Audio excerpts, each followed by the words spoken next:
시청자 여러분 안녕하십니까? 복지TV 뉴스입니다. 새누리당과 새정치민주연합이 새 예산안에 대한 본격적인 합의에 들어갔습니다. 여야의 무상복지 예산안 합의가 이번 예산안의 최대 변수가 될 전망입니다. 박정인 기자입니다. 국회가 새해 예산안 처리를 12월 1일까지 끝내야 하는 상황 속에 여야가 본격적인 예산안 조정소위원회 가동에 들어갔습니다. 새누리당은 박근혜 정부의 국정과제 예산과 경제활성화 예산을 그대로 처리시킨다는 방침이지만 야당인 새정치민주연합은 4대강 사업과 자원 외교 사업 등 이명박 정부에서 추진한 사업들에 대한 예산을 삭감하겠다는 입장입니다. 특히 이번 예산안 합의 과정에서 최대 변수는 무상복지 예산입니다. 누리과정 예산에 대해 새누리당은 시도교육청이 부담하는 것으로 시행령에 규정하고 있고 지방채 발행 한도도 늘려주기로 한 만큼 중앙정부 예산으로 편성할 수 없다는 입장입니다. 반면 새정치민주연합은 누리과정이 박 대통령의 공약 사업이기 때문에 중앙정부 예산 2조 1,500억 원을 편성해야 한다고 맞서고 있는 상황입니다.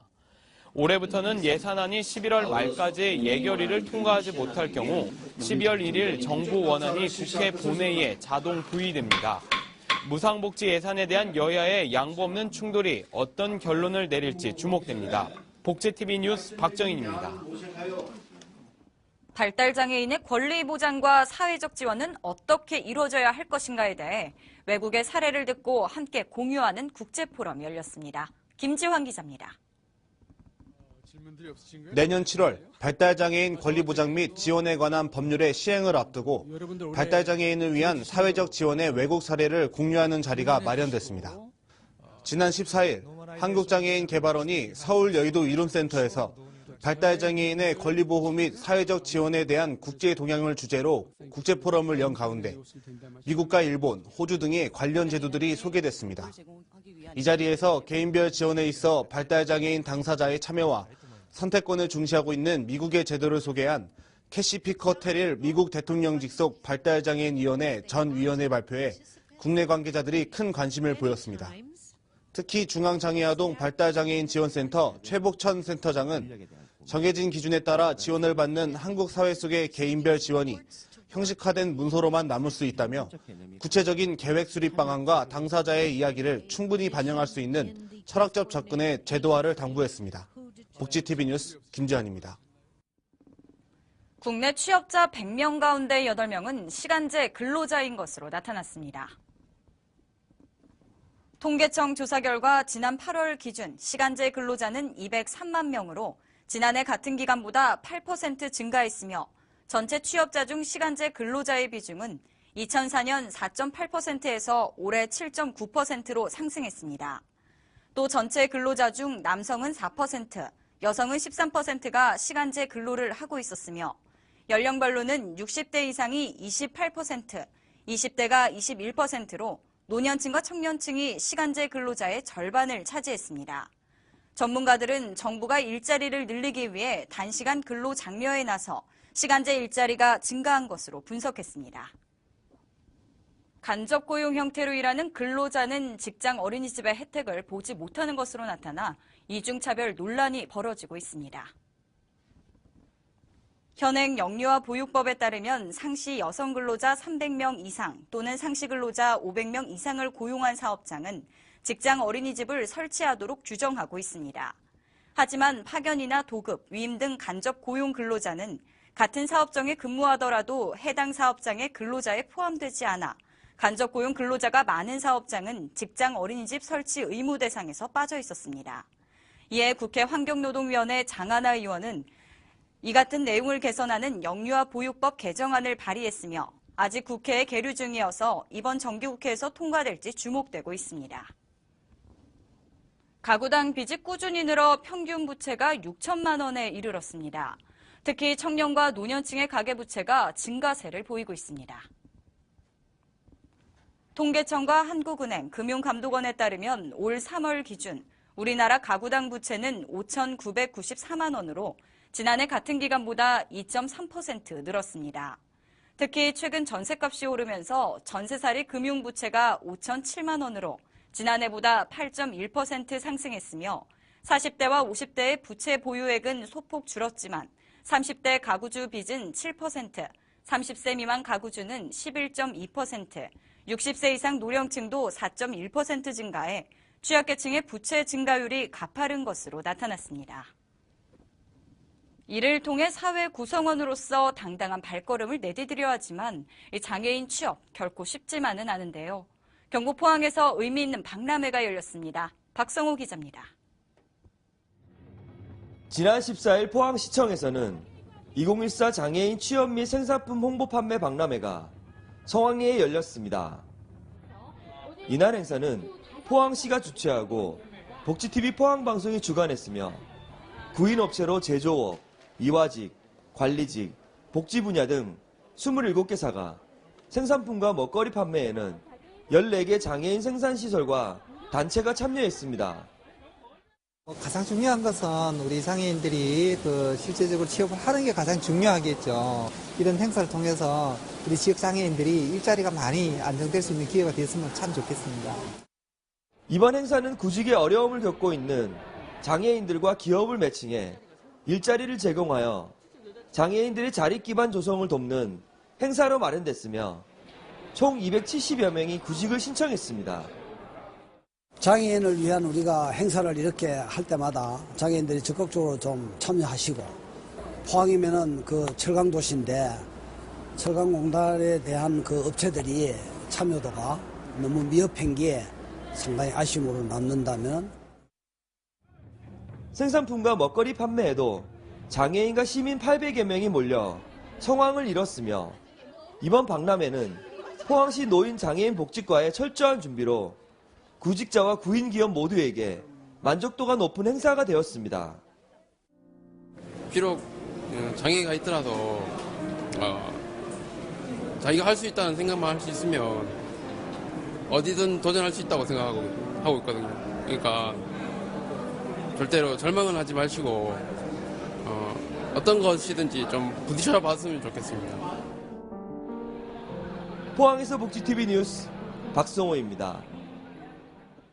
장애인 운전자를 배려해 만들어 놓은 공간이 장애인 전용 주차구역인데요. 그런데 장애인 자동차 표지도 없이 버젓이 세워져 있는 차량은 물론 있으나마나한 장애인 전용 주차구역까지 문제가 한두 가지가 아니었습니다. 정두리 기자입니다.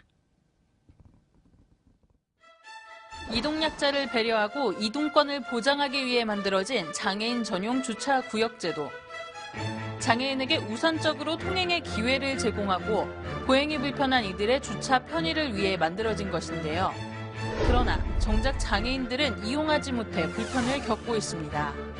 장애인 주차구역에 장애인이 아닌 사람이 주차하면 어떨 것 같아, 준서야?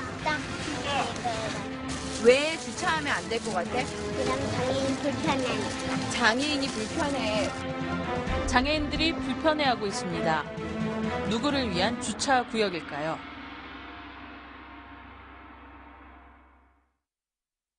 인천 아시아경기대회 주요 경기장의 장애인 주차구역을 VIP용으로 지정하면서 장애인의 접근권을 무시했다는 비난이 일었습니다.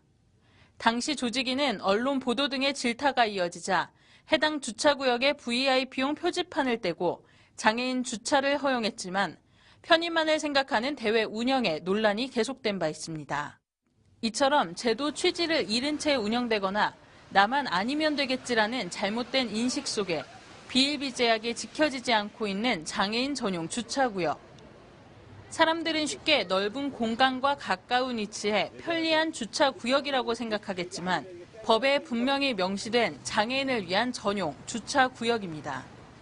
장애인, 노인, 임산부 등의 편의 증진 보장에 관한 법률은 1998년도부터 시행이 됐습니다.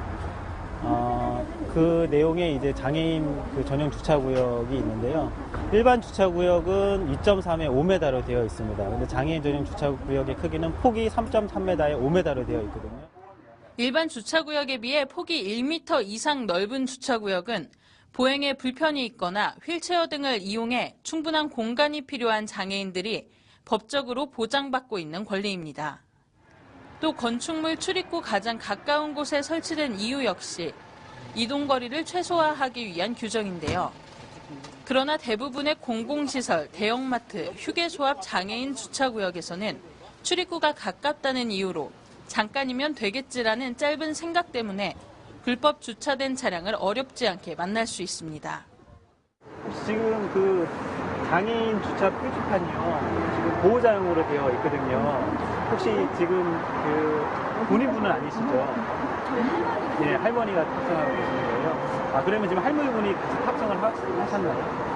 아, 같이 탑승을 못하셨어요? 그렇게 되면 장애인 전용 주차구역은 장애인이 탑승을 같이 하셔야 되거든요. 네, 그렇지 않을 경우에는 장애인 주차구역에 주차를 하시면 안 됩니다. 그래서 다음부터는 이제 같이 동승을 하셔서 그럴 때는 이제 장애인 주차구역을 이용해 주시면 될 것 같습니다. 네, 알겠습니다. 특히 장애인 자동차 표지가 발급됐다고 하더라도 장애인이 동승하지 않았다면 장애인 전용 주차구역 이용이 불가능하지만 대다수 운전자들은 잘 몰랐다고 답합니다. 이처럼 장애인 전용 주차구역에는 아무나 주차할 수는 없습니다. 장애인, 노인, 임산부 등의 편의 증진 보장에 관한 법률에서는 장애인 자동차 표지가 부착된 차량에 한해 장애인이 동승했을 때에만 전용 주차구역을 이용할 수 있다고 명시하고 있습니다. 여기서 하나 더, 장애인 자동차 표지가 두 가지로 나뉜다는 것은 알고 계셨습니까? 장애인이면 무조건 이용 가능한 것이 아닌가라고 궁금해하실 텐데요. 장애인 자동차 표지는 보행상 장애에 따라 주차 가능과 불가가 나뉩니다. 주차 가능에 명시된 노란색 장애인 자동차 표지를 발급받으면 통행료 등 할인뿐 아니라 장애인 전용 주차구역도 이용할 수 있지만 초록색 표지는 할인은 가능하나 장애인 전용 주차구역은 이용할 수 없습니다. 장애인 전용 주차구역은 보행상 장애로 주차 가능에 명시된 장애인 자동차 표지가 부착된 차량에 한해 장애인이 탑승했을 때만 이용할 수 있는 것입니다. 이를 위반하면 관련 법률에 따라 과태료 10만 원이 부과됩니다. 카드가 전부 다 본인용인데 자기 게 아니야. 그러면서 갖고 오는 사람들이 너무 많다는 거예요, 지금. 법이라는 거는 그야말로 시행하라고 맺는 건데 시행되는 게 없어요. 무슨 날이다, 반짝. 그건 안 돼요. 지키자고 만든 법, 그러나 지켜지지 않는 현실.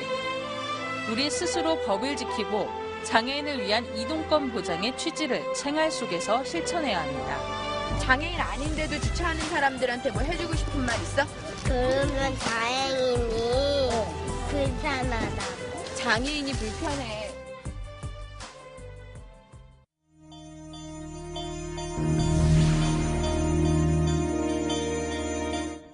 이어서 간추린 뉴스를 전해드립니다. 제5회 문화체육관광부 장관배 전국장애인 댄스 스포츠 대회에서 울산시 선수단이 종합 우승을 차지했습니다. 지난 15일부터 이틀간 열린 이번 대회에는 전국 16개 시도에서 350명의 선수단이 참가했습니다. 전라북도 김제시에서 지역의 소외계층과 장애인들에게 사랑을 전하는 김장 나눔 행사가 열렸습니다. 지난 14일 김제시 사랑의 나눔 추진위원회가 주최하고 김제시 공무원 노동조합이 주관한 이날 행사에는 이건식 김제시장을 비롯한 시민들과 지역기관 자원봉사자들이 참여해 총 2만 포기의 김장을 담궜습니다.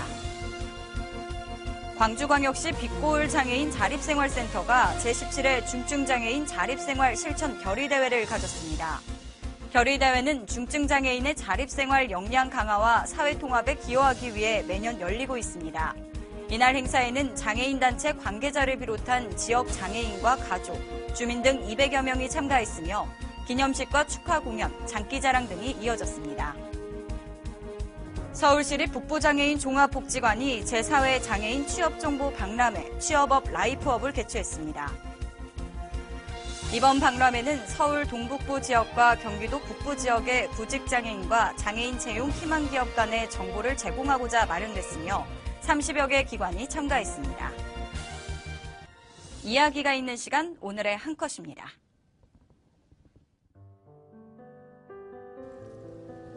서울의 지하철 4호선 명동역.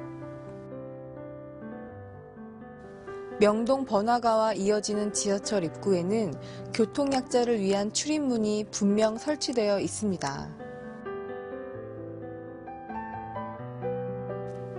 하지만 바로 이어지는 계단부터 지하철 승강장까지는 휠체어 리프트나 승강기는 어디에도 찾아볼 수 없습니다.